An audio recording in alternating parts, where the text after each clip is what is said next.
সময়টা ছিল বৃহস্পতিবার দিন সকালবেলা। আকাশটা মেঘলা থাকলেও বৃষ্টি যে ঝমঝমিয়ে নামবে বুঝতে পারা যায়নি। রান্না চাপিয়েছি, রান্নাঘর থেকেই দেখতে পেলাম ঝমঝম করে বৃষ্টি। বেশ একটানা ১-১.৫ ঘন্টা বৃষ্টি হলো। এতটাই বৃষ্টি হচ্ছিল, মনে হচ্ছিল সারা দিন হয়তো এইভাবে টুপটাপ বৃষ্টি হতেই থাকবে। কিন্তু যাই হোক, বেলা হতে না হতে বৃষ্টিও থেমে গেল। হালকা একবার রোদের দেখাও পাওয়া গেছিল। এই হচ্ছে এক গ্রীষ্ম বর্ষাকালের অবস্থা। কখন কটকটে রোদ, আবার কখন বর্ষাকালে একটানা ৩-৪ দিন বৃষ্টি। আর এটা ছিল গতকাল সন্ধ্যাবেলা। অনেক দিন পর বাজারে গেলাম। গিয়েই আগে দাদুর হাতের ১ কাপ করে চা খেয়ে নিলাম। সন্ধ্যার সময় বাজার বলে কথা, মোটামুটি বেশ ভিড় ছিল।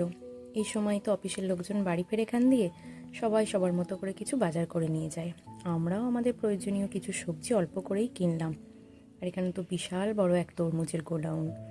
আর এই সময় তরমুজটা খেতেও খুব ভাল লাগে, প্রচুর বিক্রি হচ্ছিল। আর এখন গাদা গাদা সবজি এনেও দেখেছি, ফ্রিজে থাকলেও এই গরমে নষ্ট হয়ে যায়। গরমে যেমন অল্প অল্প খাওয়া হয়, তাই সবজিপাতিও অল্প করে নিলাম।